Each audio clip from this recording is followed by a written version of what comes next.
Hi, good evening to everyone. I'm Dr. Philip Macmillan. Thank you for joining me.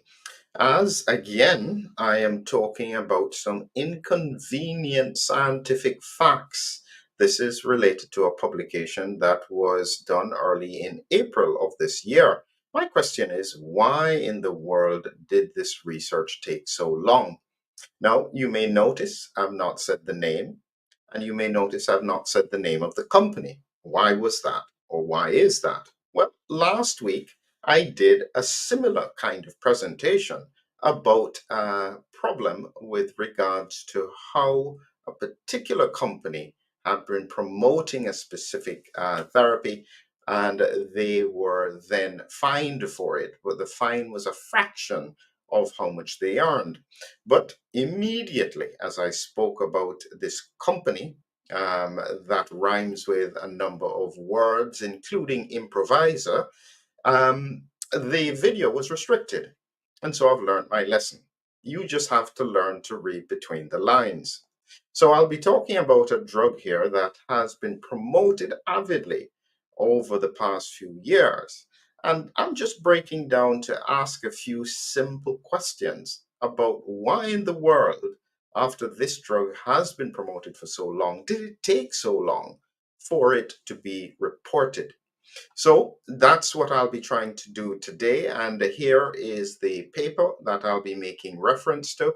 And I'll come back to it in just a few minutes after I give you the important updates. So, first point that we have coming up shortly in the link in the description below is our disease X.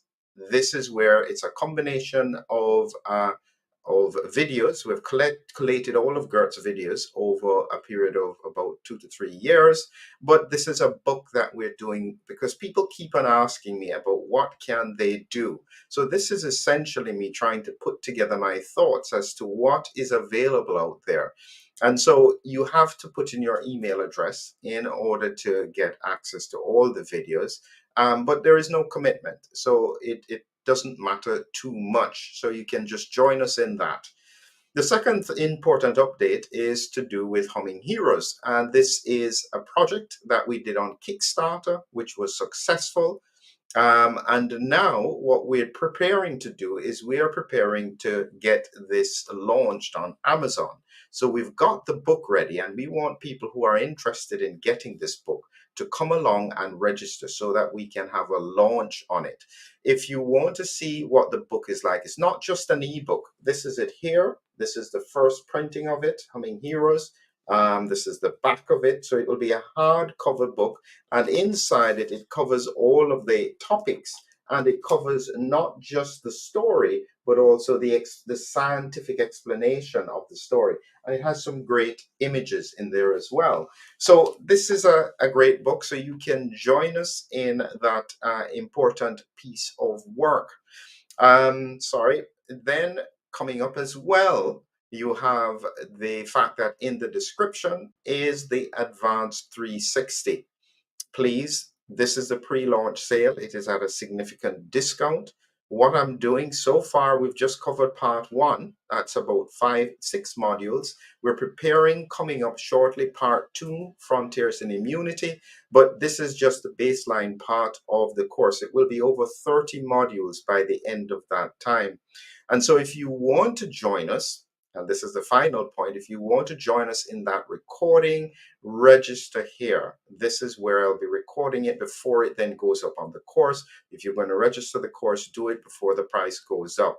So those are all the important updates that I've got. And so we're going to get back to the question, why in the world was this failure delayed?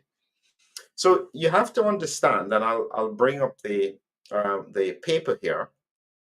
This is the paper that was published. And so this drug here, technically Paxlovid, is for high-risk, non-hospitalized adults with COVID-19.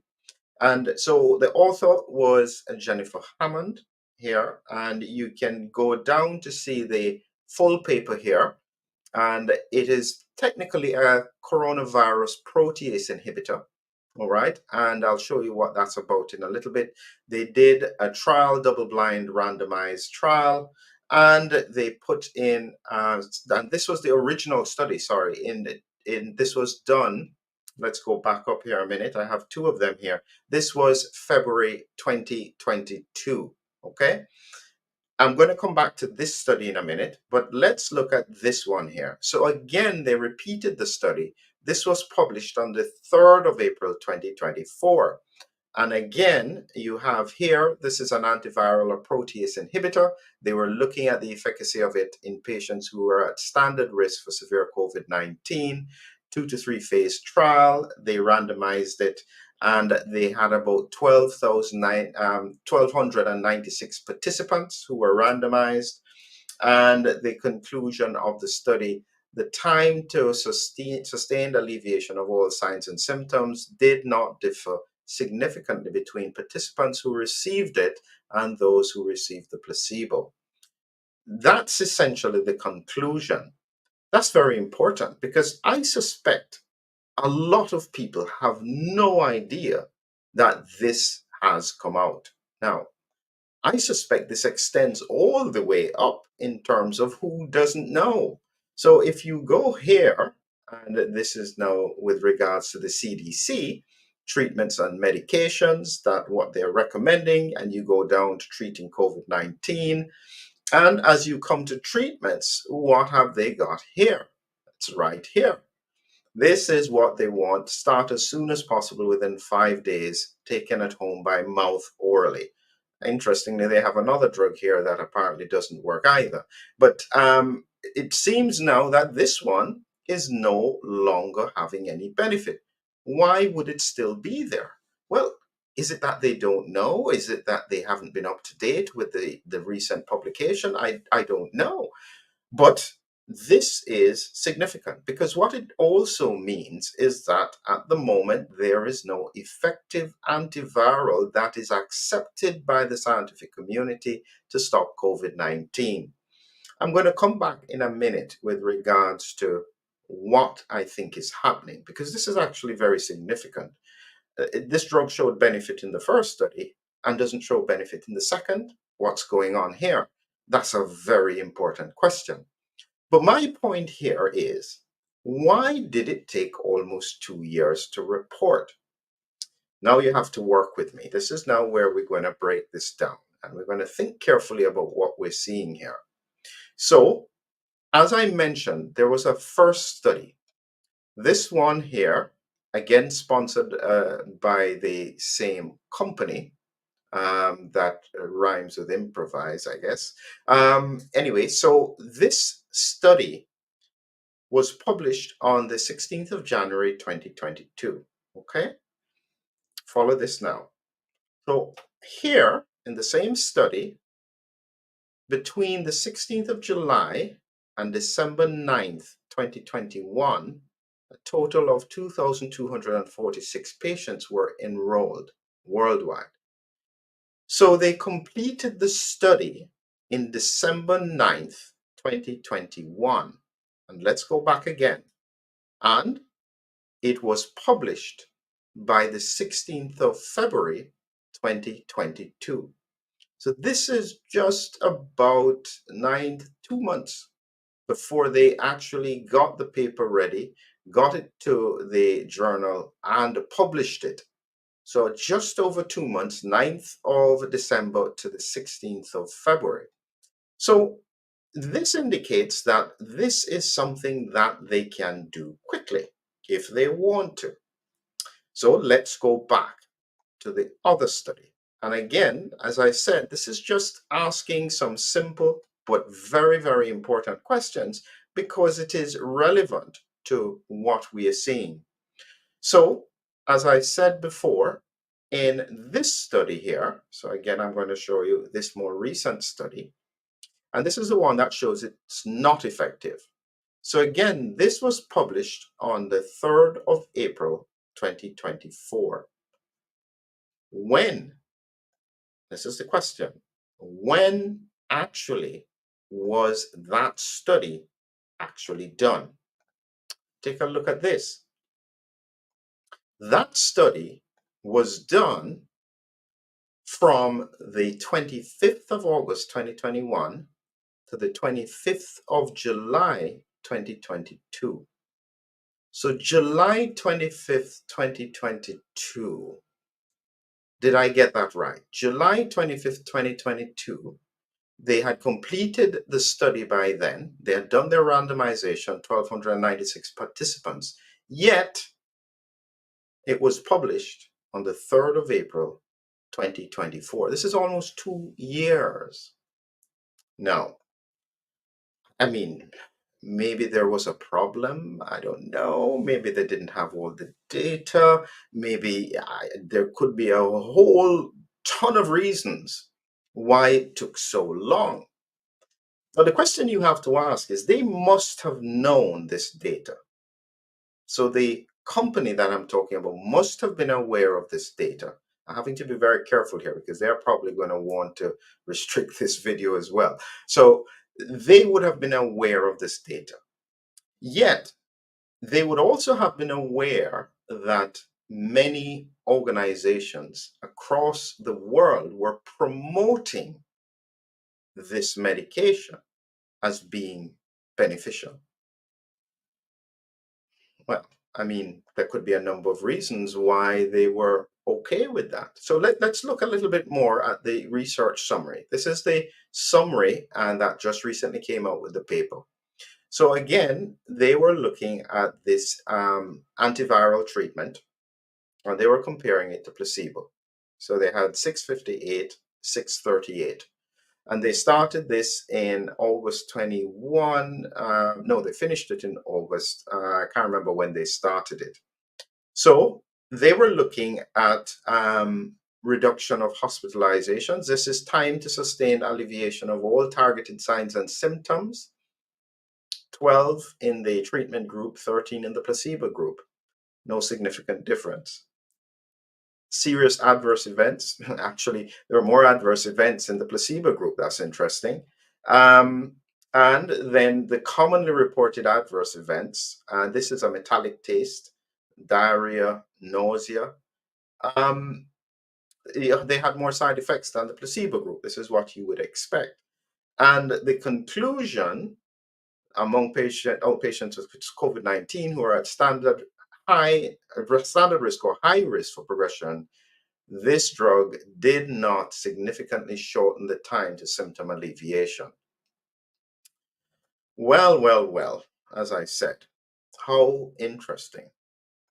What I'd like to find out is in that 2 year period. So if we take the period of time, so they completed it in August. Based on their first study, they could have therefore got it published by 2 months' time if they wanted to.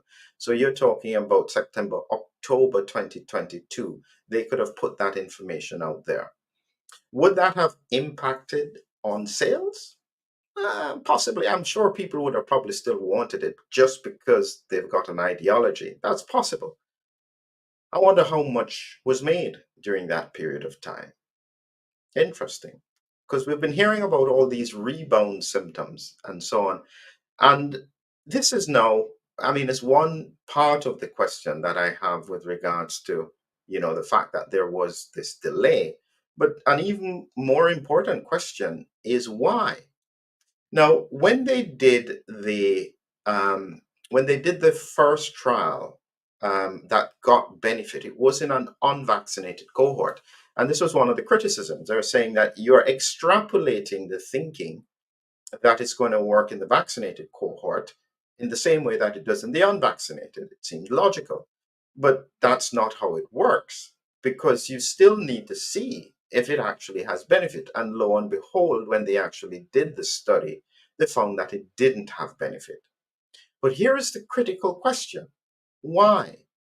Why would it have shown benefit in the unvaccinated but not shown benefit in a mixed cohort because some were unvaccinated, some were vaccinated. And my instinct is by the time they were doing that trial, the unvaccinated cohort, probably a significant proportion of them already may have had natural immunity. And so that would impact on their outcome as well. But even within the vaccinated, they don't seem as though they're getting any benefit. So here is my final thought on this. So this is the image. This is from the advanced course. So as I said, if you want to join us there, click on the link below. But this here is talking about the way how the virus enters and exits. And so depending on the way that it enters, there are two ways it can enter. But let's just say it gets inside, it releases the RNA, and then they have these protease enzymes that act on all of the RNA and the proteins to package them and help to put them together so that it can then make another viral particle or multiple thousands of viral particles and put it out. And so the antiviral is blocking this part of the mechanism, okay? So that, and it's a targeted protease inhibitor. So it's targeting specifically the protease of this coronavirus. So why in the world would it not work? Now, here is my thought, okay? And as I said, this is just my take on it. One of the problems that fits with what Gert is saying as well is that there is immune failure that is occurring in the highly vaccinated cohort. All right. What it means is their immune system is not working the same. They've got lots of IgG4, which is, you could call it an immune tolerant antibody.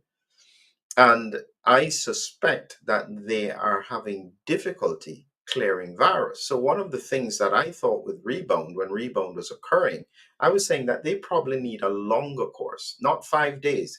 Don't equate them to the unvaccinated with natural immunity. They now probably have some kind of, how do I say this, immune deficiency. That's probably a nice way of putting it. Their immune system is just not as effective. And so, therefore, in order for it to have benefit, they may need to take a longer course.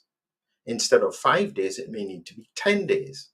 And this is because their immune system is just not as effective as getting rid of the viral infected cells. Remember, the drug does not get rid of the virus. All the drug is doing is slowing down the process that the virus is taking to replicate. The immune system then recognizes which cells have virus trying to replicate and it then kills the cells. That's how you have the clearance. So it's a combination of immunity and the viral protease slowing the virus down. And because the immune system, if it's sharp and on the blow, will deal with it quite quickly. And so the most important question in this, yes, there clearly is some issues around finance, and yeah, I mean it's just a few billions maybe, and that they've earned in that period of time. But yeah, what can we do? So it's more to the fact that it could be reflective of the fact that we are seeing immune failure occurring in this cohort. That's very serious. And this is where I say it's fitting in with what Gert is talking about and his concern. It's fitting in now the science is starting to take shape. We are facing a very serious challenge ahead of us. And it seems the only way out of it is to stop circulation of the virus. Clearly, at the moment, with this one falling off the cliff as well, when we look at the main organizations that are promoting pharmaceutical therapies, they have nothing left. The only thing left are the same things that they criticize. So, will they take the gamble? Or do they prefer to just watch people get sick simply because they don't want to lose face? That's where we are at the moment, because something needs to be done in order to protect this cohort. It is not in anyone's interest, whatever your ideology is, to have lots of people getting sick and dying. It's going to impact every aspect of our society. We have to protect those who are at risk for severe disease in whatever way we can. So we have serious times ahead. We need new leadership, I think. I think I've come to the conclusion that our current leaderships across the world just they've brought us into this mess. They don't want to take responsibility. They don't want to get us out of it. Step aside. Let other people try and take us forward because where we're going now is pretty serious. So let's hope for the best and let's prepare for the worst. But this again is another bit of big pharma taking advantage of a situation. We've got to do better. It's not shouldn't be allowed, and this is the kind of thing we have to protect against. Have a good evening.